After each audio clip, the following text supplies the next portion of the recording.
গভীর মনোযোগ দিয়ে শুনবেন।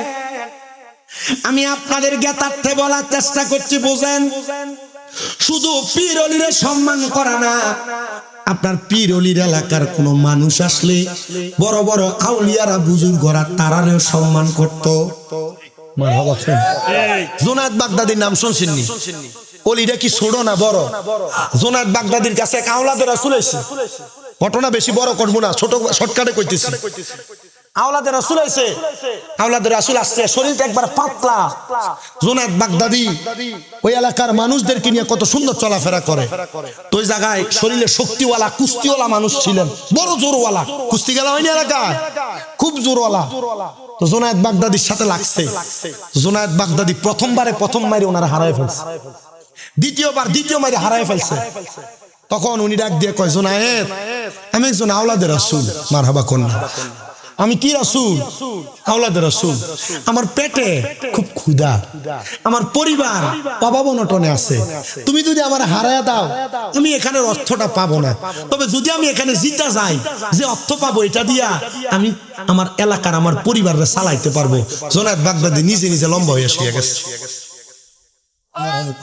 আর জোরে কন্যা মারহাবা। নিজে নিজে লম্বা হয়ে শুয়ে গেছে। জুনায়েদ বাগদাদি এত শক্তিওয়ালা পাঠান মানুষ, আপনি নিজে শুয়ে গেলেন। আমি দুনিয়ার সম্পদের আশায় শুই নাই, যার সঙ্গে আমি আমার গায়ের কুস্তি লড়ছি উনি হইল আমার নবীর বংশধর। ওনার পরিবার না খায় আছে। যারা আওলাদের রাসূল তারা সদকার টাকা খায় না, যারা আওলাদের রাসূল তারা দানের টাকা খায় না। আওলাদের রাসূল হাদিয়া ছাড়া আর কোনো কিছু গ্রহণ করতে পারে না। এটা আওলাদের রাসূলদের একটা সম্মান মুকাররাম। জুনায়েদ ডাক দিয়ে কয়, জগতের মানুষ, আমি এই আওলাদের রাসূলদারে দিতে দিছি। আমি কাল ময়দানে মাশরে আমার নবীর কাছে কইব, ইয়া রাসূলুল্লাহ, আপনার একজন বংশের মানুষ, উনি খাবারের জন্য হাজারিতে ছিল, মানুষের কাছে ছায়া ছায়া খায় না। আমি ওনার খাবারের যোগান দেওয়ার জন্য কুস্তি খেলাতে হাইরা জায়গা আমি তারা জিতিয়া দিছি। আপনি আমি জুনায়েদরে কবুল করেন ইয়া রাসূলুল্লাহ। জুনায়েদকে আমি এরপরে স্বপ্ন দেখছি রে, আমার নবীর নিজের হাত মোবারক দিয়ে আমার খেজুর খাওয়ায়। এ বন্ধু, এই জন্য শুধু আউলিয়া কেরামরে সম্মান করা না, যদি সুযোগ পাও রে, আউলিয়া কেরামের এলাকার মানুষ, আউলিয়া কেরামের জেলার মানুষ সম্মান করবা, ইজ্জত করবা, তাজিম করবা। হযরত আব্দুল কাদের জিলানী কয়, জগতের মানুষ জায়গা করে দে রে, জায়গা করে দে, ইয়ামেনের মেহমান আসছে। ইয়ামেনের মেহমানটা সামনে বসা হুজুর বড় পীর গাউসে পাকের ওয়াজ শুনতাছি। উনি ওয়াজ শুনতে তাকে দেখে গাউসে পাকের দরবারে যতগুলা মানুষ ছিল, গাউসে পাক শুধু বুঝাইছে ওই কবরের কথা। এ দুনিয়ার মানুষ, আমি আব্দুল কাদের জিলানী বলি রে, যদি তোমরা তোমাদের কবরটারে আলোকিত বানাইতে চাও, তাহলে তোমরা দিন দুনিয়ার কথা ভুলে যাও। সবাই কথা শুনি না, ডাক দিয়া কয়, আব্দুল কাদের জিলানী আপনি বলেন না কেন আমরা দিন দুনিয়ার কথা বলবো, কবরের কথা স্মরণ করব? বলে একটাই মাত্র কারণ, এলাকার মানুষ ওই কবরের মধ্যে তোমার মা তোমার আপন হবে না, তোমার বাবা তোমার আপন হবে না, তোমার ভাই বন্ধু আত্মীয় স্বজন কেউ আপন হবে না। যে বন্ধু বান্ধব লয়া দিন কাটাও, সময় কাটাও, কেউ তোমার আপন হবে না। আব্দুল কাদের জিলানীর দরবারে যত মানুষ সব বেহুশ হয়ে পড়ে গেছে। ইয়ামেনের মেহমানটা ডাক দেয়া কয়, হুজুর আমি বুঝতে পারলাম না তারা কেন বেহুশ হয়ে পড়ে গেল। বলে তাদের অন্তরে আল্লাহর ভয় আছে, তাদের ভয় অন্তরের মধ্যে কবর কবরের ভয় আছে, এজন্য তারা বেহুশ হয়ে পড়ে গেছে। আহারে আমার বামতারামপুরের সলিমাবাদের বাবারা, কোন দিন কবরের কথা স্মরণ করে কবরের কথা স্মরণ করে কামতে কামতে বেহুশ হইছো, এটা কেউ বলতে পারবা না। মরার কথা স্মরণ করে বেহুশ হয়ে পড়ে গেছো, কেউ বলতে পারবা না। উনি ডাক দিয়া কই, হুজুর ওই মরার পরে মানুষের অবস্থা কেমন হবে আপনি যদি বলেন, তাহলে আমিও তো মরার কথা স্মরণ করতাম। আব্দুল কাদের জিলানী কই, আমেন বাড়ি, আপনি কি মুসলমান না? তিনি কয়, আব্দুল কাদের জিলানী, হ্যাঁ আমি মুসলমান, কিন্তু আমি এখনো পর্যন্ত কবর সম্পর্কে আমার কোনো আইডিয়া নাই। আমরা সলিমাবাদে এমন অনেক মানুষ আছে তারা মুসলমান দাবি করে কিন্তু নামাজটা কেমনে পড়ে জানে না। সলিমাবাদে এমন অনেক মানুষ আছে মুসলমান দাবি করে, মরার পরে কাফন দাফন কেমনে করে এটা জানে না। কথা কন্যা আছে না, ওজুটা কেমনে করে জানে না। গাউসে পাক কয়, আল্লাহ তাআলার কুদরতের কসম দিয়া বলি, আমি আপনারে একটা চোখের নজর দিয়া আপনারে সব আমি শিখিয়ে দিব।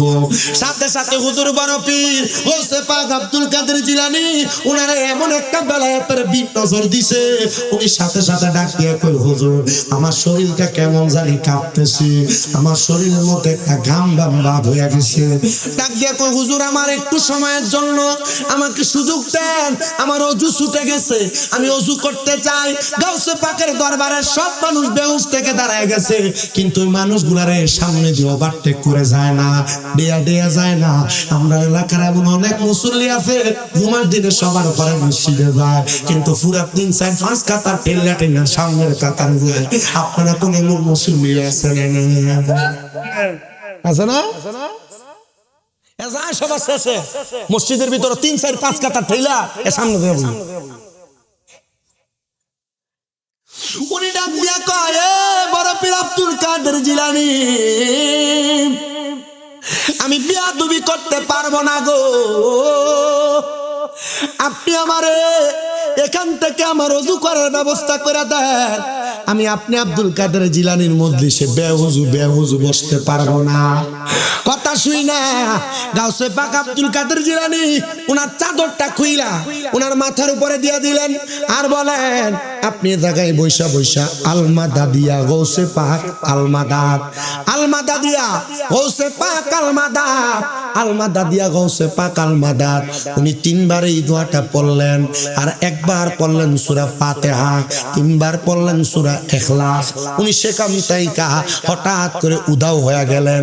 গাউসে পাকের এমন কারামতি দুনিয়ার সাধারণ মানুষ বুঝতে পারে না, আর গাউসে পাকের কেরামতি বোঝা বড় অসীমতি। গাউসে পাকের কেরামতি বোঝা বড় অসীমতি।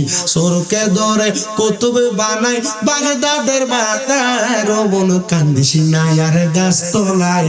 গাউসে পাকের নাম জপিলে আল্লাহ পাওয়া যায়, আমার গাউসে পাকের নাম জপিলে যাই অমন। কান্দিস না আর গাছ তোলাই, কান্দিস না আর বাস তোলাই। গাউসে পাকের নাম জপিলে যাই বলেন, গাউসে পাকের নাম জপিলে আমার গাউসে পাকের সৌমতি। গাউসে পাকের কেরামতি বোঝা বড় অসীমতি। মাইয়া মানুষ ফোলা বানায় বাগদাদের মাদায়, রমন কান্দিস না আর গাছ তলায়, কান্দিস না আর বাস তলায়। গাউসে পাকের নাম জপিলে যাই বলেন, গাউসে পাকের নাম জপিলে। আমার বাবা একটু মনোযোগ লাগে শুনো, হুজুর বড় পীরের দরবার থেকে উনি যখন চলে গেলেন, উনি ওনার হাজত সম্পূর্ণ কইরা উনি সুন্দর করে ওযু বানায়া চিন্তা করতেছে, আমি গাউসে পাক আব্দুল কাদের জিলানীর দরবারে কেমনে যাব। মাথার মধ্যে আবার কাপড়টা লাগায়া আবার আগের মতো একবার সূরা ফাতিহা, 3 বার সূরা ইখলাস পড়া আলমাদা দিয়া গাউসে পাক আলমাদাত পড়া যখন চোখটা বন্ধ করছে, হঠাৎ করে চাদর উঠে দেখে গাউসে পাকের দরবারে হাজির হয়ে গেছে। তিনি বলেন আমি অবাক হয়ে গেলাম, কেমনে রে হঠাৎ করে গাউসে পাকের দরবারে আবার আসলাম? আমি যখন এমন অবস্থা দেখলাম, আমি এখান থেকে যাওয়ার সময় আমার হাতে একটা তাসবিহ ছিল। ওই তাসবিহটা আমি ওযু করার সময় বাগদাদের ওই নদীর কিনারে দজলা নদীর পারে রাইখা আসছি। দজলা নদীর পারে যখন রাইখা আসছি, আমি ওইটা নিয়ে আসতে পারি নাই। আমি যখন ওইটা নিয়ে আসতে পারি নাই, আমি বললাম হুজুর আব্দুল কাদের জিলানী, আপনি আমার একটু ছুটি দেন, আমি আপনার কাছ থেকে দজলা নদীর পারে আরেকবার যাইতে চাই। উনি ঠিকই যাইয়া দেখে দজলা নদীর কিনারে ওনার হাতের তসবিহটা দজলা নদীর ওই গাছটার মধ্যে আটকানো আছে। উনি কয় গাউসে পাক কোনো সাধারণ ওলি না, গাউসে পাক তো বেলায়েতওয়ালা সম্রাটওয়ালা ওলি। ও আব্দুল কাদের জিলানী, আমার বাড়ি তো বাগদাদে না, আমি ইয়েমেনে চলে যাব। আপনি বলেন না আমি কেমনে আপনি আব্দুল কাদেরের গলার আওয়াজ শুনবো, আপনার নসিহত শুনবো? উনি ডাক দিয়া কয়, ও আমার ভক্ত শোনো রে শোনো, যার সাথে যার প্রেম থাকে মোহাব্বত থাকে, ওই ব্যক্তি প্রেম আর মোহাব্বত নিয়ে তারা স্মরণ করলে চোখ বন্ধ করলে তারা দেখতে পায়। বলে হুজুর আপনি শিখিয়ে দেন, আমরা কেমনে দেখতে পাবো? উনি কয় যাও যাও ইয়েমেনে যাইবা, আজকে যেমন ভাবে একবার সূরা ফাতিহা, তিনবার সূরা ইখলাস পড়া আলমাদা দিয়া গাউসে পাক তুমি পড়ছো, একটা নিরলে নির্জনের জায়গায় যাইয়া আমি আব্দুল কাদেরের ঠিক দুইটা টাইমে দুই ভাবে স্মরণ করবা, দেখবা তুমি আমি আব্দুল কাদের জিলানীরে দেখতে পাইবা। উনিকে আমি আমার ব্যবসায়ী কোটগুলা নিয়া ইয়েমেনে গেলাম। ইয়েমেনে যাওয়ার পর আমি আমার ব্যবসা প্রতিষ্ঠান পরিচালনা করতে লাগলাম, কিন্তু আমার ব্যবসার মধ্যে আমার মন বসে না। আরে মন বসবো কেমনে? আমার মুর্শিদে তো আমার মনটারে কাইরা লইয়া গেছে, আমার মুর্শিদ আমার দিওয়ানা বানাইছে, গাউসে পাক তো আমার কলিজা কাইরা নিছে। হাই রে আমার সলিমাবাদের বাবা। এবার ওই ব্যক্তিটা ইয়েমেনে ব্যবসা প্রতিষ্ঠান পালায়া গভীর রজনীতে ঘর থেকে বের হইয়া যায়, বের হয়ে একটা পাহাড়ের গুহার মধ্যে যায় ঢুকে। ওনার স্ত্রীর মনে মনে একটু সন্দেহ লাইগা গেছে, আমার স্বামী কই যায়? গভীর রজনীতে আমার বিছানা তো থাকে না, আমার স্বামী দি ঘর থেকে পালায়া পালায়া চইলা যায়। স্ত্রীর মনে সন্দেহ লাগার পর স্বামীর পেছনে পেছনে পেছনে পেছনে যায়, যায় দেখে ওনার স্বামী একটা পাহাড়ের গুহার মধ্যে প্রবেশ কইরা নীরলে নীরলে বইসা থাকে। উনি কয় হায় রে,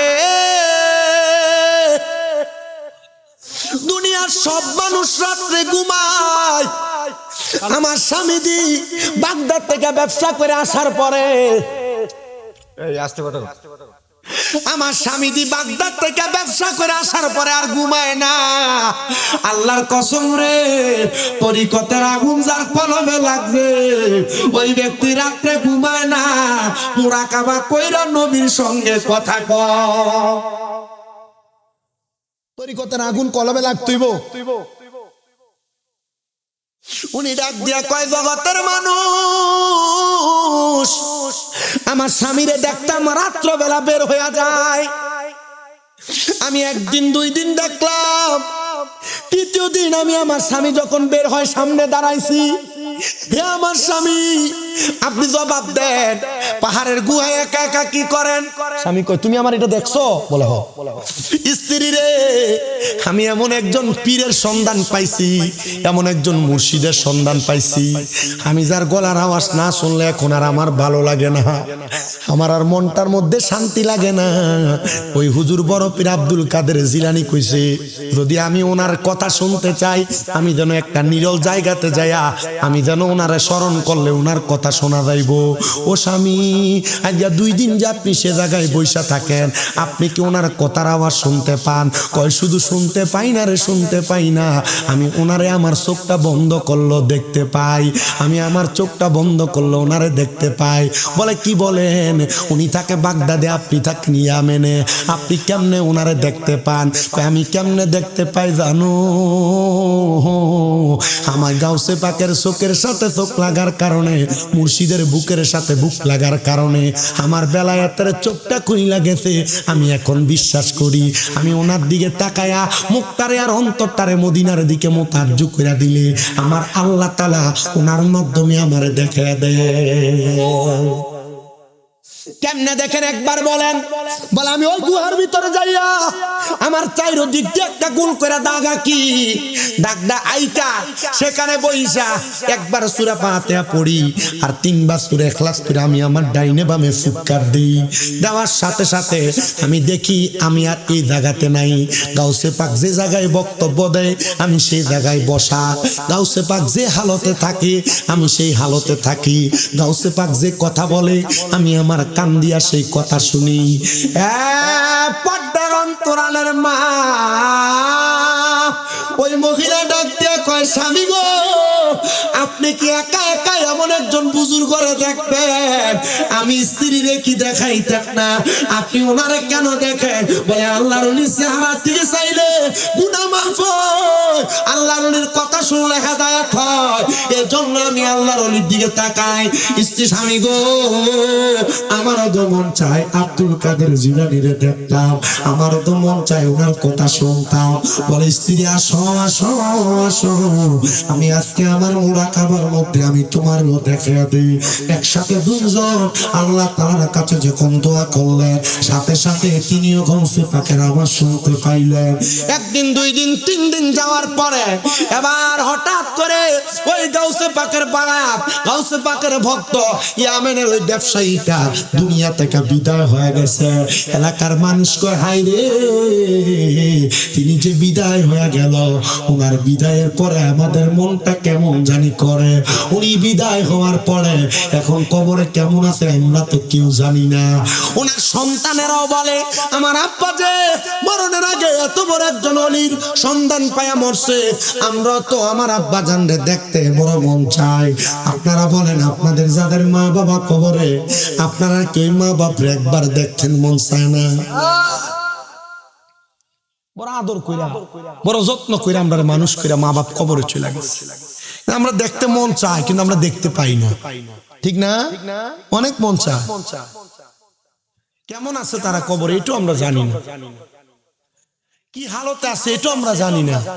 তবে আমরা সন্তান, আমাদের কাছে একটা আবদার আমাদের কলবে থাকবে। কি আমাদের কলবে একটা আবদার থাকবে যে আমরা কখনো আমাদের মা বাবারে কবরে জাহান্নামী বানাতে চাই না। চাই আমরা কখনো আমাদের আহলে আওলাদরে জাহান্নামী বানাতে চাই না। আপনারা জানেন আজকে এলাকার কবরবাসী গুলা খুশি, বড় খুশি, সলিমাবাদে জান্নাতের বাগান মাহফিল, এরা ঘুরতেছে আর ভিক্ষুকের মতো ভাত বাড়াইতেছে। সন্তান আসো আমার জন্য একটু দোয়া করবা, আসো আমার একটু ইসালে সওয়াব দিবা। আপনার দোয়া পায়া কবরে যা দেখবে আল্লাহ মাফ করে দিচ্ছে। যারা এখনো ঘরে ঘুমায়, যারা এখনো তাদের কর্মব্যস্ততায় কাটায়, এরা কি করবো? এদের আহলে আওলাদরা কবর থেকে এদেরকে রুহানি বদদুয়া দিবে। হ্যাঁ বাবা, আপনাদের সবার কাছে আমার একটা আবদার গো, আপনারা যারা এখানে বসছেন, মা বোন যারা বসছেন, আপনারা সবাই এখানে বসে আইসা আপনার মা বাপ বংশের মানুষের লাগে আখিরি মুনাজাতে কান্দে কান্দে একটু দোয়া করবেন। পারবেন ইনশাআল্লাহ? হুজুর আমার লাভ কি হইব? আরে না, আপনি কবরবাসীর লাগে আপনার লাভের লাগে দোয়া করবেন, এরার লাভের লাগে না। কবরবাসী তো মাপ পাইবো, আপনি যখন দোয়া করবেন এরা কবর থেকে কইবো ওয়াল ইস্তিগফারু লাহুমা, মারহাবা কয় না দি, এদের ইস্তিগফারে আল্লাহ আপনারা মাফ করে দিবেন। চিন্তা করে দেখছেন? সন্তানগুলা কান্দে, আল্লাহ আমার আব্বা যে এত বড় একজন আল্লাহর ওলি, জীবনী শুইনা কইরা ওনা সোহবতে থাইকা মারা গেল, আমার আব্বা কবরে কেমন আছে আল্লাহ একবার দেখতে চায়। বল দেখবা? বলে হ্যাঁ। ওই জায়গায় যাও যে জায়গায় তোমার আব্বা জান বসতেন, ওই পাহাড়ের গুহায়। এখন কি আর গুহার ইবাদত আছে? এই যে মসজিদের ভিতরে এত এসি লাগাই দেয়, তো মানুষ মসজিদে যায় না, কথা কয় না, এসি লাগাই দেয় মসজিদে যায় না। আর আল্লাহর ওলি যারা ছিলেন ওনারা মসজিদ আর মানুষের আনাগোনা বেশি থাকতো বিদায় পাহাড়ের গুহায় চলে যেতেন। জোরে কোন মারহাবা। ওনার একটা সন্তান ছিলেন যার নাম ছিল হযরত আতাউল। তিনি প্রবেশ করলেন ওই গুহার মধ্যে, বাবা যেমন মুরাকাবা করতো তেমন মুরাকাবা করতে লাগলেন। তিনি বলেন, আমি তাকে দেখলাম রে দুনিয়ার মানুষ, আমি ওই জায়গার মধ্যে লক্ষ্য করে দেখলাম আমার আব্বা জান আমার সামনে আসছে, আমার মাথায় হাত বুলিয়ে দিছে। আমার আব্বা জান এমন একটা জায়গাতে বসে বসে আল্লাহ তাআলার জিকির করতেছে, ওই জায়গাটা কোনো স্বাভাবিক জায়গা না, ওই জায়গাটা এমন একটা মর্যাদাওয়ালা জায়গা, ওই জায়গাটা দেখে আমাদের অন্তরে বড় শান্তি লাগিয়া গেছি। শুনেরা ডাক দিয়া কয় এমন একটা জগৎ, এমন একটা জিন্দেগি আমরা সবাই পাইতে চাই, এই জায়গাটার অন্য কোনো জায়গা না রে, ওই জায়গাটা হলো জান্নাত। জোরে জোরে বলেন সুবহানাল্লাহ। এ মুসলমান ইমানদার, এ নবীর উম্মত, অন্তরের কানটা লাগে শুনো রে, গাউসে পাকের জীবনে এমন আরো বড় বড় ঘটনা, ওই দিকে না যায় আমি আপনাদেরকে আরেকটা ছোট্ট কথা শোনায়া দিই। যেই কথাটা গাউসে পাকের পরবর্তী কাদেরিয়া তরিকার পরে চিশতিয়া তরিকার মুজাদ্দিদ হযরতে খাজা মুঈনুদ্দিন চিশতি সানজিরি আজমিরি রাহমাতুল্লাহ আলাইহি ওনার জীবনে ঘটেছিল। উনি বলেন একদিন আমার এক মুরিদ আমার কাছে আসছে, আইসা ডাক দিয়ে কই হুজুর খাজা মুঈনুদ্দিন চিশতি, আমি গুনাহগার মানুষ, আপনি আমার একটু দোয়া করেন আল্লাহ যেন আমার গুনাহটি মাফ করে দেয়।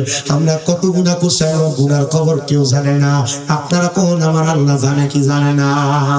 খাজা মুঈনুদ্দিন চিশতি কয় তুমি কি গুনাহ করছো? কয় হুজুর এই গুনার কথা আপনারে বলবো, আপনারে বললে তো আপনি আমার গুনার সাক্ষী হয়ে যাইবেন। আসলে কথা সত্য, এ মুরব্বীরা, এ যুবকেরা জীবনে অনেক গুনাহ আমরা করছি, আমরা গুনার সাক্ষী যেন এলাকার কোনো মানুষ না হয়, বন্ধু বান্ধব যেন না হয়। এ পর্দার অন্তরালের মা, লুকে লুকে অনেক গুনাহ হইছে, এবার বন্ধ দাও, কারণ নিজের গুনার খবর মানুষরে বললে ওই মানুষ পর্যন্ত তোমার বদদুয়া দিবে, ওই মানুষ তোমার গুনার সাক্ষী হয়ে যাবে। ওই লোকটা ডাক দিয়ে কয় এ খাজা মুঈনুদ্দিন চিশতি, আপনি আমার এই মুহূর্তে একটু অন্তরটা পরিষ্কার করে দেন, আমি গুনার কথা আপনার কাছে বলতে পারবো না। সে বলে আমার যখন তিনি এই কথা বললেন, আমি ডাক দিয়ে ওনার পায়ের মধ্যে পড়ে গেলাম, আমি বললাম হে মুঈনুদ্দিন চিশতি, আপনি বলেন না আমার গুনার জন্য আল্লাহ আমারে মাফ করবেন। আমি কেন বলতাম, তুমি নিজে চেষ্টা করো, আপনার গুনার লাগে আমি কেন বলবো, আপনি নিজে চেষ্টা করেন। মারহাবা কয় না তো। তবে আপনার বায়াত হইছেন কে কে, একটু হাত তোলেন তো, যে কোনো পীরের কাছে বায়াত হইছেন কে কে হাত তোলেন। মাশাআল্লাহ অনেকে হাত তোলেন। মারহাবা মারহাবা, মোটামুটি কিঞ্চিত পরিমাণ কয়েকজন বাকি আছে, আনলে সবাই বায়াত হইছে। নামান আচ্ছা, আমরা যে পীর যে মুর্শিদের হাতে হাত দিয়ে বায়াত হইছি, আপনারা কি মনে করেন এই বায়াত হওয়ার পরে আমরার কামও শেষ, পীরের কামও শেষ? না। আপনারা কি জানেন, আপনাদের যারা হক্কানি পীর ওনারা রাত্রে ঘুমায় না, যদিও ঘুমায় অল্প কিছুক্ষণ সময় ঘুমায়, কিন্তু ওনারা রাত্রবেলা তাহাজ্জুদ পড়া মুরাকাবা মুশাহাদার মধ্যে ওনাদের কোন মুরিদ দিনে কোন কোন গুনাহ করছে এটার লাগি আল্লাহর কাছে মাফ চায়। গুনাহ করছেন আপনি, মাফ চাই কে? পীরে। মাফ চাই মুর্শিদে। তার মানে আপনি মুরিদ হইয়া আপনার জীবন যৌবন সব কার কাছে দিয়ে দিছে? মুর্শিদের কাছে। মারহাবা কয় না তো? আর জোরে কর না মারহাবা। এমনি এমনি দরবারে ছাগল দেন না, এমনি গরু ঢালিয়ে যান না, চাউলটা এমনি এমনি দিয়ালেন না, হাদিয়াটা এমনি এমনি দিয়ালেন না, আপনার পক্ষ থেকে মাফ চাই বড় বড় আল্লাহর ওলিরা, আপনার পীর মাসায় কেনা কথা কন না, ঠিক না বেঠে?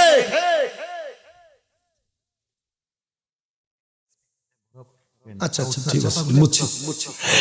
আমার মুসলমানেরা এবার একটু শোনো। হযরত খাজা মুঈনুদ্দিন চিশতি ডাক দিয়া কয় বাবা আমি কেন দেখাবো, তুমি নিজে তোমারটা দেখো। বলে হুজুর হ্যাঁ আপনি আমার দেখার ব্যবস্থা করে দেন। বাবা তুমি আবার শোনো, কেমনে দেখবা? তুমি কি 5 ওয়াক্ত নামাজ পড়ো? হুজুর পড়ি। বাবা 5 ওয়াক্ত নামাজের পাশাপাশি আরো কিছু আবাদি? বলে হুজুর হ্যাঁ শিখিয়ে দেন।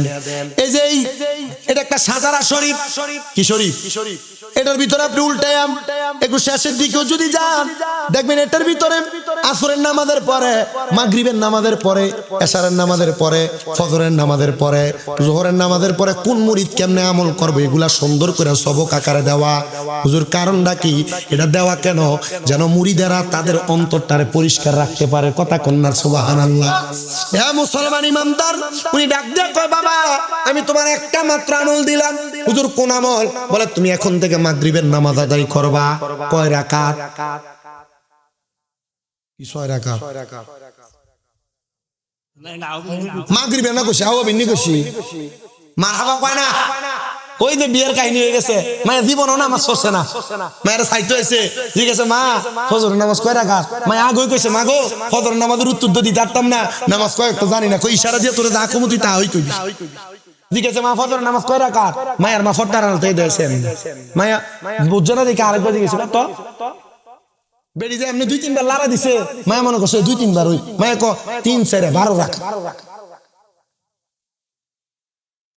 মাগরিবের নামাজ কয় রাকাত, ওই ক 3 রাকাত। আবার মারহাবা কয় না রে, আর জোরে কোন মারহাবা। এ মুসলমান, এ নবীর উম্মত, এ বাঞ্ছারামপুর এলাকার সলিমাবাদের বাবা, মাগরিবের নামাজ 7 রাকাত, 3 রাকাত ফরজ, 2 রাকাত সুন্নাত, 2 রাকাত নফল। এই মাগরিবের নামাজ 7 রাকাত। খাজা মঈনুদ্দিন চিশতি ওনারে বলে তুমি 7 রাকাত মাগরিবের নামাজ পড়া আর 6 রাকাত 2 2 2 3 2 3 2 3 2 6 রাকাত নামাজ পড়বা। বলে হুজুর কেন কেন কেন? বলে এই 6 রাকাত নামাজ যদি তুমি পড়ো একটানা 40 দিন মারহাবা, 40 দিন পয়রা তুমি তোমার গুনার জন্য আল্লাহর কাছে মুরাকাবা করবা। মহিলা যারা আছেন মা বোন একটু শুনেন, আজকে আপনাদের এখানে যখন আসতেছিলাম চান্দিনা পার হওয়ার পর এক মহিলা কল দিতে গাইবান্ধা বাড়ি, ফোন দিয়ে কয় হুজুর আমার স্বামীটা মাথার মধ্যে সমস্যা ছিল, আমার বাবা বোঝে নাই, না বুঝে স্বামীর কাছে আমার বিবাহ দিয়েছে। হুজুর আমার বিবাহ দেওয়ার পরে আমি আমার স্বামীর সাথে সংসার কাটাইতেছিলাম, যেহেতু বিবাহ হয়ে গেছে এখন বিবাহ ছাড়া হইলে মানুষ আমার অপয়া মহিলা বলবে। আমি তার সাথে থাকতে থাকতে মাথায় সমস্যা, তবু আমার এক এক করে 9টা সন্তান 6টা সন্তান ইন্তেকাল করেছে। আল্লাহ তাআলা আল্লাহর মাল 3 জন আমার কাছে আছে। হুজুর আপনার কাছে ফরিয়াদ জানাই গো হুজুর,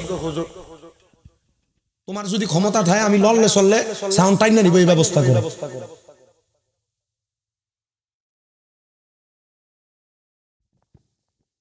উনি বলেন হুজুর আমার 3টা সন্তান, আজকে 12 বছরের মতো আমার স্বামী আমাদেরকে ছেড়ে দিয়ে কোথায় যেন চলে গেছে, আমরা জানি না। আমরা 3 লক্ষ টাকা আমাদের কাছ থেকে সরায় নিয়ে গেছিলাম, আমরা 3 লক্ষ টাকা দেনা পাওনা কইরা আমরা ধারস্থ কইরা আমার স্বামীর পরীক্ষা করেছিলাম, আমার স্বামীকে চিকিৎসা করেছিলাম, আমার স্বামী ভালো হয় নাই। আজকে এত বছর আমার স্বামী যাওয়ার পরে ওই 3 লক্ষ টাকা যিনি আমার কাছে পাওনা, তিনি আমারে হঠাৎ হঠাৎ করে টাকা চাইতে আসলে কুপ্রস্তাব দেয়। হুজুর আমি শয়তানের প্রবঞ্চনায় পড়া আমি ওনার সঙ্গে মেলামেশা করে ফেলছি। হুজুর আমার গর্বে একটা বাচ্চাও চলে আসছে। হুজুর আমি আল্লাহর কাছে কত মাপ চাইছি, আমি আমার ভুলটা বুঝতে পারি, আমি এটাকে চিকিৎসার মাধ্যমে নরমাল শেষ করে ফেলছি। আমি বুঝলাম আর চিন্তা করলাম একটা মহিলা কত বড় গুনার মধ্যে জড়ায় গেছে, আবার এটা আমার কাছে বলতেছে, আমার বলতেছে হুজুর এবার ওই লোকটা আমার কাছে বলছে আমার স্বামীকে এত বছর ফিরে আসে না, আমি কি করব? হুজুর আমারে বলতেছে হয়তো 3 লক্ষ টাকা আগামী 10 দিনের মধ্যে ওনাকে দিতাম, নচেত আমি ওনাকে বিবাহ করতাম। হুজুর আমার স্বামী তো নাই, আমার কি কোনো কিছু করার আছে নাকি আমাকে বলেন। আমি বললাম গুনাতে জড়ানোর আগে কি মনে ছিল না এটার কোনো ব্যবস্থা আমার কাছে নাই, তবে আপনি আল্লাহর কাছে ক্ষমা চান, আপনি জিনাখোর হিসেবে আল্লাহর কাছে প্রমাণিত হয়ে গেছেন। এ মহিলা স্বামী বিদেশ থাকে, স্বামী তোমার ঢাকা শহরে থাকে, স্বামী চট্টগ্রামে থাকে, তোমরা হয়তো অনেকে আছো তোমরা এখনো পর্যন্ত তোমার স্বামীর অবাধ্য হইয়া পরপুরুষের সাথে সম্পৃক্ত, মাপ নাই মাপ নাই মাপ নাই, স্বামীর হক নষ্ট করার কারণে তোমরা আল্লাহর কাছে গুনাহগার হইয়া যাইবা। ওই মহিলাটারে বলছে আপনি তাড়াতাড়ি নামাজ পড়ে বেশি বেশি দোয়া করেন, আল্লাহ মাফ না করলে কেউ আপনারা মাফ করতে পারবে না। বন্ধু এ পর্দার অন্তরালের মা, গুনাহ মাফ করার একটা মাধ্যম আমি আজকে আপনারা শিখিয়ে দিয়ে গেলাম। কোন মানুষ যদি মাগরিবের নামাজ আদায় কইরা মাগরিবের পরে এই সালাতুল আওয়াবিনের নামাজটা আদায় করে, আমার আল্লাহ তাআলা ওই ব্যক্তিটারে মাফ করে দিবে। শুধু মাফ করবে না, এই কিতাবটার মধ্যে হয়তো সালাতুল আওয়াবিনের ফজিলতগুলো লেখা আছে, আপনারা সালাতুল আওয়াবিনের নামাজটা পড়বেন। এই সালাতুল আওয়াবিনের নামাজটা যারা পড়বে আল্লাহ তাআলা তাদেরকে পিছনের এবং সামনের 12 বছরের গুনাহ মাফ করে দিবে, 12 বছরের গুনাহ মাফ করে দিবে, 12 বছরের গুনাহ মাফ করে দিবে। জোরে কোন সুবহানাল্লাহ। খাজা মঈনুদ্দিন চিশতির কথা মোতাবেক ওই বক্তটা একটানা 40 দিন পর্যন্ত সালাতুল আওয়াবিনের নামাজ পড়ছে। 40 দিন পরে ওই বক্তটা তার সন্তান, তার ছোট একটা মেয়ের সামনে বলে মা মাইনুদ্দিন চিশতি বড় আল্লাহর ওলি, উনি বলছে আমি যদি আওয়াবিনের নামাজ পড়ে আল্লাহর কাছে কান্দি, আমার আল্লাহ সামনের এবং পেছনের 12 বছরের গুনাহ মাফ করে দিব। বলে ঠিক আছে, আপনি যে মাপ চাইছেন, এবার আপনি মাইনুদ্দিন চিশতিরে যায় বলেন আমি 40 দিন আওয়াবিনের নামাজ পড়ছি, আল্লাহ আমার গুনাহ মাফ করছেনি। ও মাইনুদ্দিন তুমি বলো তুমি না আল্লাহর ওলি? এবার আপনারা বলেন যারা আল্লাহর ওলি তারা এগুলা বলার ক্ষমতা আছে না নাই? আরে মুর্শিদ আমার আল্লাহর বন্ধু কোন সন্দেহ না আয়োরে, আমি মুর্শিদি নামে বড় শান্তি পাই। আরে মুর্শিদ আমার আল্লাহর বন্ধু কোন সন্দেহ না আয়োরে, আমি মুর্শিদ নামে বড় শান্তি পাই। ওই লোকটা কইয়া মাইনুদ্দিন আমার আল্লাহ আমার গুনাহ মাফ করছেনি গো। কয় যা রে যা, রাত্রবেলা আল্লাহর কাছে কান্দা কান্দা দা, আমার আল্লাহ তাআলা তোরে দেখে দিব। ওই লোকটা ডাক দিয়া কয় শুনো জগৎবাসী শুনো, আমি কানতে কানতে আমার নামাজের মুসল্লাটাতে বসে রইলাম, হঠাৎ করে আমি কানতে কানতে বেহুশের মতো হয়ে গেছি। এমন টাইমে আমি দেখি কে জানি আইসা আমার ডাক দিয়া কয় মাইনুদ্দিনের ভক্ত রে, আরে চিন্তা করিস না, আমার আল্লাহ তাআলা তোমারে মাফ করে দিছে। বলে কোন কারণে মাফ করছে? বলে 40 দিন তোমার ঘরের 5টার মধ্যে বৈশা মাগরিবের পরে আওয়াবিনের সালাত আদায় করার কারণে আমার আল্লাহ তাআলা তোমারে মাফ করে দিছে। এবার আপনারা বলেন ওই ব্যক্তির জায়গাতে ওই ব্যক্তি আওয়াবিনের নামাজ আদায় করার কারণে আল্লাহ যদি মাফ করে, আমরা যদি মাগরিবের নামাজ পড়ে আওয়াবিনের নামাজ পড়ে দোয়া করি, আমার আল্লাহ তাআলা আমাদেরকে মাফ করতে পারে, এই বিশ্বাস কার কার আছে? ডান হাত তুলে আমার আল্লাহরে দেখাও।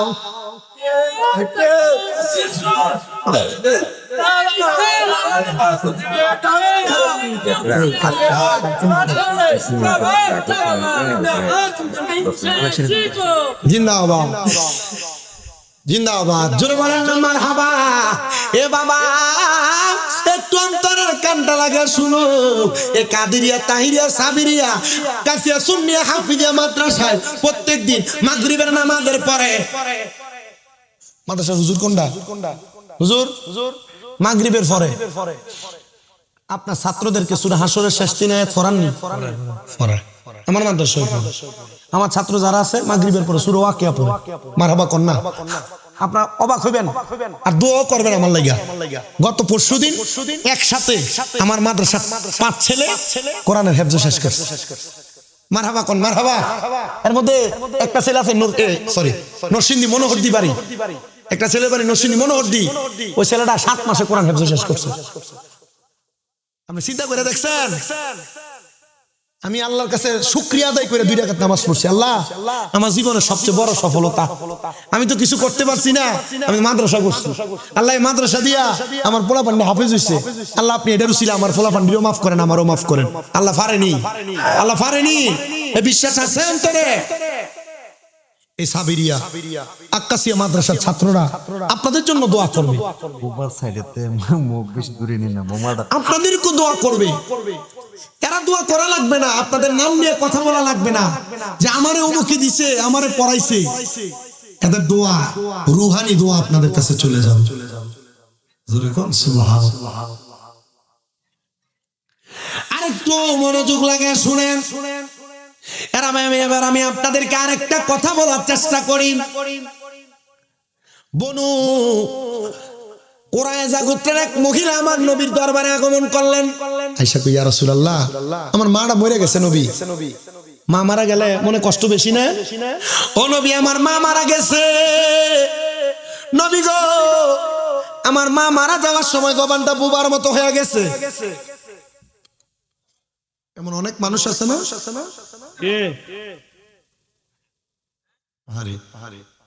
আমার জবানটা বোবার মতো হয়ে গেছে। আমার মায়ের জবানটা, ও নবী আমার মা ইসলাম ধর্ম গ্রহণ করছে গো, আপনি নবী বলেন না আমার মা যে বোবার মতো হয়ে গেছে, আমার মা কোনো কথা বলতে পারে নাই। আমার আম্মা জান যদি কথা বলতে পারতেন, আমার বিশ্বাস গো আমার মা ওনার সম্পদ থেকে কিছু সদকা করতেন, সদকা। উনি ডাক দিয়ে কয়, জগতের মানুষ শোনো, আমার নবী আমার জবাব দে, এ বনু কুরাইজার মহিলা, তোমার মায়ের সম্পদ থেকে তুমি মক্কা এবং মদিনার মানুষকে পানি আহার করার ব্যবস্থা করে দাও। আমি নবী সাক্ষী হয়ে গেলাম, এখান থেকে যত মানুষ পানি আহার করবে রে, আমার আল্লাহ তাআলা এখানের পানি আহার করার কারণে যে সওয়াব পুরা হবে, আমার আম্মা জানের কবরের মধ্যে এটার সওয়াব পৌঁছে দিবে। চলে বেরে বলেন সুবহানাল্লাহ। আমি জানি না ওই বনু কুরাইজার মহিলার মতো কোন সন্তানের আজকে তার মারে হারায়া, তার বাবার হারায়া এই জান্নাতের বাগান না ফিরে বসছো। সন্তানের দল, তোমাদের কাছে আমি করজোরে একটা আবদার জানাই, মা কবরে বাবা কবরে কোনো চিন্তা করার দরকার নাই, টেনশন করার দরকার নাই রে সন্তান। আজকে মুনাজাতের মধ্যে শুরু দোয়া করবা, আর চোখের মধ্যে একটু পানি ফেলাইবা, কারণ যাদের মা বাবা কবরে, এই সন্তান যদি রাত্রির হামহুমা কামায়ানি সবিরা বইলা চোখের মধ্যে এক ফোঁটা পানি ফেলায় কান্দে, আমার আল্লাহ তাআলা তাদের মা বাবার জীবনের গুনাহ মাফ করে দেয়। অনেক সন্তানের এখানে কষ্ট, তোমাদের মা কবরে বাবা কবরে বড় কষ্ট করে তোমারে মানুষ করছে, আব্বাজান ভালো কোনো খানা খায় নাই, ভালো কোনো জামা কাপড় আব্বাজান পরে নাই, আব্বা আম্মা ইনকাম করতে করতে দুনিয়া থেকে বিদায় হয়ে গেছে। এখন তুমি মা বাবার দেওয়া সম্পদ ব্যবহার করো, টাকা পয়সা ব্যবহার করো, কইরে সন্তান ওই মা বাবা কবরে কেমন আছে তুমি জানো না? আসে বলতেছি, ওরে মা তুমি কেমন আছো, মা তুমি কেমন আছো, অন্ধকার কবরে তোমার জন্য কান্দে অন্তর, তোর চোখের পানি ঝরে, তোমার জন্য কান্দে অন্তর, তোর চোখের পানি ঝরে। ছোট্ট কালের কথা পরে যখন মনে, বসে বসে কান্দি বাগে পানি দুই নয়নে, আমার দুঃখ বোঝার মতো কেউ নাই সংসারে, তোমার জন্য কান্দে অন্তর, দুই চোখের পানি ঝরে।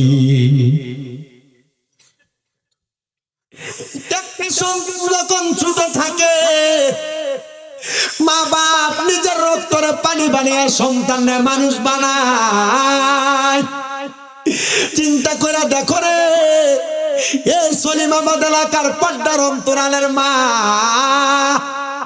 এ মুরব্বী বাবা, একবার চিন্তা করে দেখো, এমন অনেক সন্তান আছে তাদের মা কবরে, সকালবেলা মা পান্তা ভাত গুলা খায় নাই, তুমি সন্তান খাওয়াইছে, মারাইকা দিছে রৌদ্র থেকে, আমার সন্তান আইলে পান্তা ভাত না খাইলে আমার ভূতের কলজারি ঠান্ডা হইব। আজকে ওই মা কবরে দুই তিন বেলা খানা না খাইলে কেউ একবার জিজ্ঞাসাও করে না। হায়রে, একটা বাস্তব কথা শুনেন, নারায়ণগঞ্জের আড়াই হাজারি একটা ছোট বাচ্চা, বয়স মাত্র 7 বছর, জন্ম দেওয়ার সময় তার মা ইন্তেকাল করছে, তার বাবা তার নিজে মানুষ করছে। ছোট বাচ্চাটার কিছুদিন আগে তার আব্বাটা মারা গেছে। মারা যাওয়ার পরে তার এলাকার একটা ছেলে জুবায়ের আমার কাছে ফোন দিয়া কই, ভাই আমি মসজিদ থেকে একদিন জোহরের নামাজ ফিরা যাওয়ার পরে আমি যাই দেখি ওই ছোট বাচ্চাটা তার আব্বার কবরটার উপরে গুইরা গুইরি করে কান্দে। আরে আব্বা আম্মা মইরা গেলে কেউ সন্তানের খবর লয় না, মা বাবার মতো আপন দুনিয়ার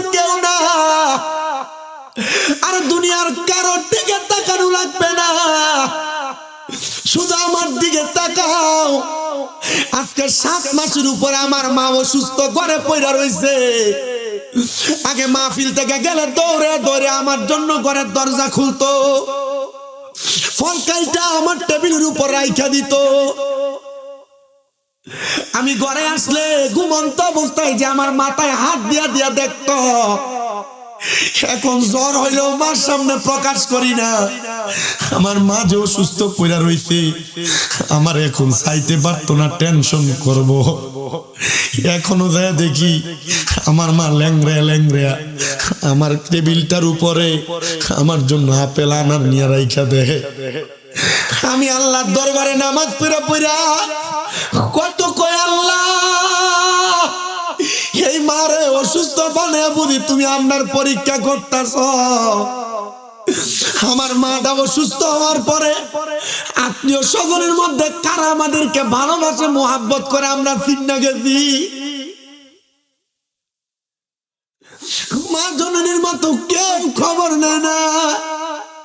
তোমার টাকা হবে, পয়সা হবে, বন্ধু বান্ধব বাড়বে, কিন্তু সন্তান টাকা পয়সার মালিক হওয়ার পরে মা বাপরে দমক দিস না, বুইলা দাইস না।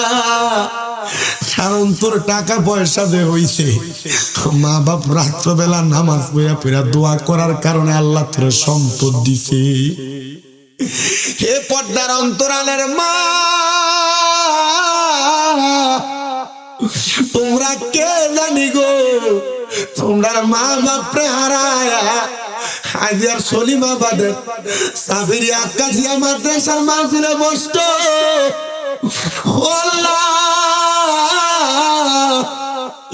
আপনি না কোরআন যারা পড়ে তারারে ভালোবাসেন, কোরআন যারা পড়ে তারারে মোহাব্বত করে। আল্লাহ এই মাদ্রাসার মাহফিলের উসিলায় যারা মা বাপ খবরে তারার মা বাপরে মাফ করে দেয়। এই সন্তানের দল, মা বাপ তোমার বহু সম্পদ দিয়া গেছে। ওই বনু কুরাইজার মহিলা ডাক দিয়া কয়, হে ইয়া রাসূলুল্লাহ, নবী গো, আমি যদি পানির কূপটা বানিয়ে দিই আমার আল্লাহকে আমার মার কবরের আযাব মাফ করবো নি? আমার নবী কয়, তুমি সাক্ষী থাকো, তোমার পানির কূপের কারণে আমার আল্লাহ তোমার মারে মাফ করে দিবে। ওই মহিলা পানির কূপটা খনন করছে যেই দিন, তার পরের দিনে স্বপ্ন দেখে তার মা জান্নাতি খানা খাইতেছে। আমি এমন 5টা সন্তান চাই। বলে হুজুর, আমার মা কবরে, বাবা কবরে, আমার অনেক সম্পদ দিয়া গেছে, হুজুর আমার মা বাপ যেন কবরে জান্নাতি খানা পেলা পাই। আমি আমার মা বাবার জন্য, এই মাদ্রাসার জন্য 10,000 টাকা আল্লাহর রাস্তে দান করে দিব।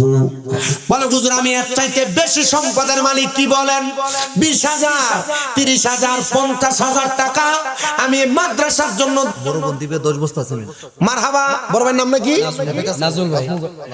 আমার ভাই নাজমুল ভাইয়ের বড় বোন রেবেকা সুলতানা, উনি দান করে দিবে 10 বস্তা সিমেন্ট। ধরে বলেন মারহাবা। আল্লাহ কবুল করা, মঞ্জুর করা।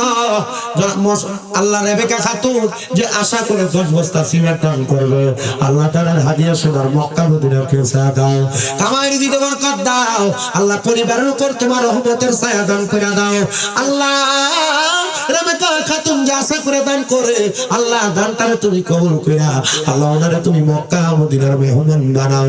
একটু কষ্ট করে আসুন নি 5,000 করে ফাতফাঞ্জাতুলের মুহাব্বতে, 5 ওয়াক্ত নামাজের মুহাব্বতে আল্লাহর রাস্তে মাদ্রাসার জন্য দান করবেন। মোহাম্মদ গিয়াসউদ্দিন দিবে আরো 10 বস্তা। মারহাবা। জনাব মোহাম্মদ গিয়াসউদ্দিন সাহেব উনি দান করবে 10 বস্তা সিমেন্ট। বলে মারহাবা। আল্লাহ কবুল করে, মঞ্জুর করো। জনাব গিয়াসউদ্দিন সাহেবের দানের হাদিয়া সোনার মক্কা মদিনা পৌঁছা দাও। আল্লাহ তোমার বান্দা যে আশা করে দান করে আশা পূরণ করো। আল্লাহ মানুষের কবর আযাব মাফ করো। গিয়াসউদ্দিন সাহেবের মনের নেক আশাগুলো পূরণ কইরা হায়াতে রিজিকের মধ্যে বরকত দান করো। আমিন। এরপরে দেওয়ার মতো আছেন নাকি 10 বস্তা করে সিমেন্ট? অথবা 5 বস্তা অথবা 5000 করে টাকা দান করবেন পাক পাঞ্জাতনের মহব্বতে। ও মনোবাই ফাঁকেতে পাঞ্জাতন নিরাকারে নিরঞ্জন, এক বস্তুতে দুই রকম বোঝায়। শরীয়তে সতেক নাম তরিকতের নাই মোকাম, হাকিকত বুঝিলে মারফত পাই রে মন পাগলা মনোরায়। ও তুই ডুব দিলি না পাকে দরিয়ায়, ও তুই ডুব দিলি না সুখালি না আজকের দরিয়ায় রে মন পাগলা মনোরায়। ও তুই ডুব দিলি না পাকে দরিয়ায়। ও মনরে আমার নবীজি সিন্ধু কইয়া মানে ফতের তালা দিয়া হাসান হুসেন রাখছে ডাইনে বাই।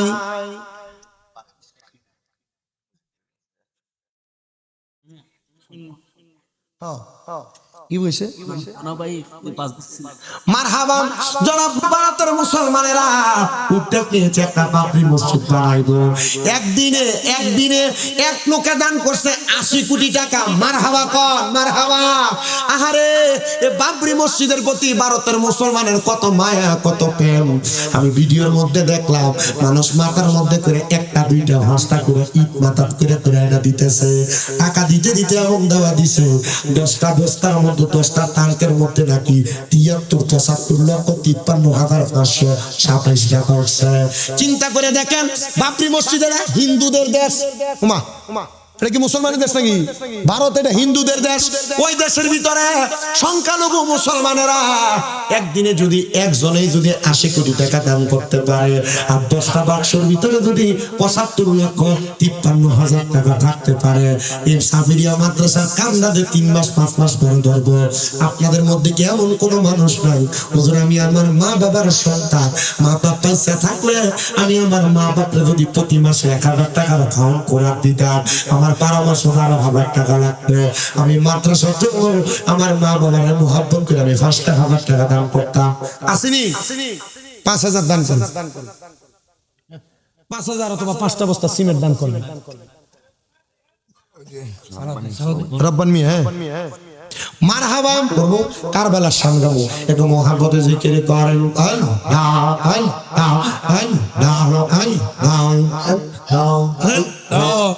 মুখসারো মুখসারো কারবালা আরে বিচার জালা গোরা সহিতে পারি না আনসান শহীদ জহরত হোসেন কারবালা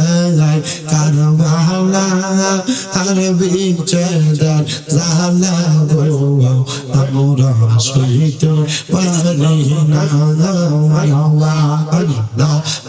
না।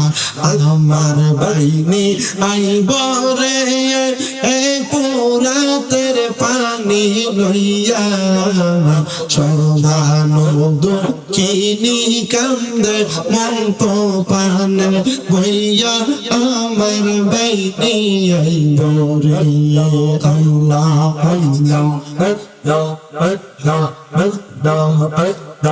আল্লাহ কাছে মেরো লাশ সবজন দেখিল আসমান ভেঙ্গে যেন তাদের মাথাতে পড়ল ঘরে বাইরে লাগলো আগুন কাছে মেরে লাগিয়া আল্লাহ এই মারলো